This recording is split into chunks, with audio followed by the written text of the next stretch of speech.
Racing cars used to be men's world, but lately more women have penetrated this field dominated by males. Claire and I are honored to introduce to you Philippine-born racer who not only made the country proud, but other Asian people worldwide through her achievements in professional motorsports. Please welcome Michele Bumgarner. Good morning, Michele, and welcome to Solar Daybreak. Good morning. Thanks for having me. Welcome. You were the first female to win the Rock Island Grand Prix in Rock Island, Illinois, which is the USA's world's largest street karting race, and this was in September 2008. Yeah. Tell us more about it. What was it like? Very exciting. I didn't go into the weekend expecting to win. I just went, as a normal race weekend, trying to do my best and see how it happened, but I guess it turned out good enough to win the race, and I won it again the following year. So very exciting stuff, yeah.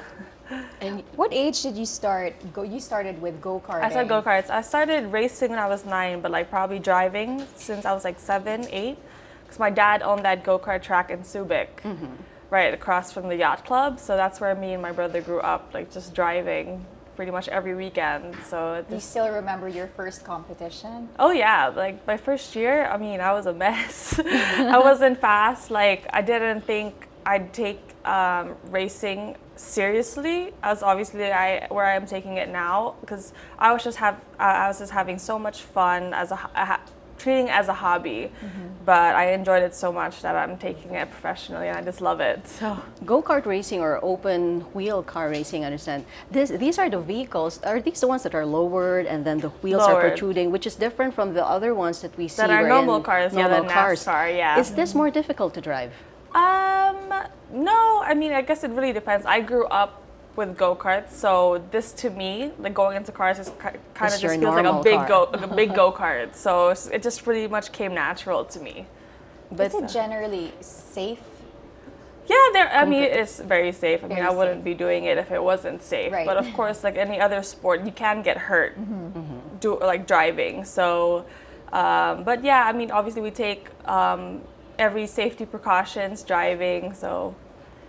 Do you, for one to be a part of this sport, how many years should you have had before actually joining?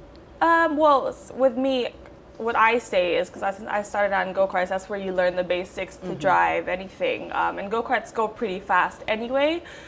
So I'd say start off in go-karts. If you wanted to try it, start it off in go-karts and then make your way up to cars like I did, and open wheel cars. So.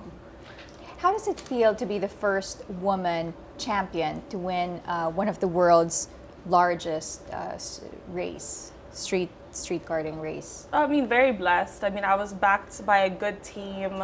Obviously, it's a really big, really happy to have it in my resume. As I said, I didn't come in expecting, I have to win this record, I have to beat this record, I have to be the first female. That's not what I expect going into races anyway.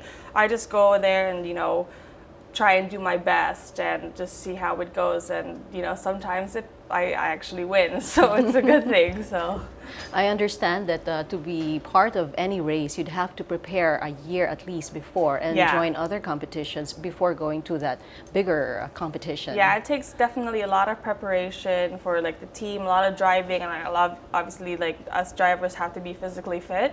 So a lot of time at the gym and just working out, getting your muscles strong enough and ready.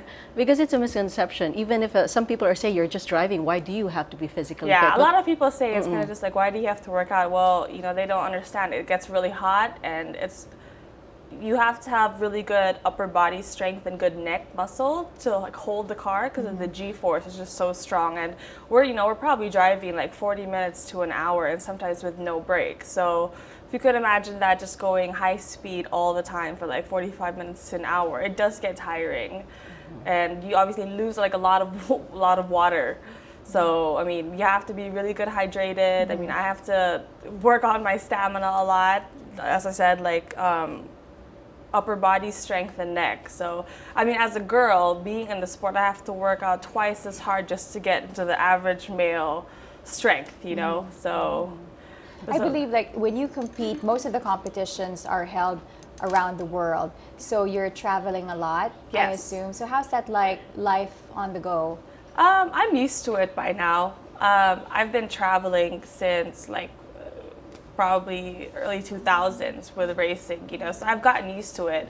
I like traveling. I mean, obviously I have to like it because I do it so much, but I mean, it just comes with it, so. So you're just here on vacation, and then we understand that your goal is to be part of the IndyCar series, the top Yes. level of the IndyCar series. Yes, So that's where we'll be seeing you next. yeah, hopefully in a few years, you know, I have to take little steps to get up there. But yeah, if I like hopefully get into IndyCar maybe in the next 4 or 5 years, and I'd be the first Filipino to be in IndyCar and hopefully do the Indy 500. So that's definitely my main goal. We will look forward to that, Thank Michelle. you, thank you you. so much for joining us this morning. Thank you for having me.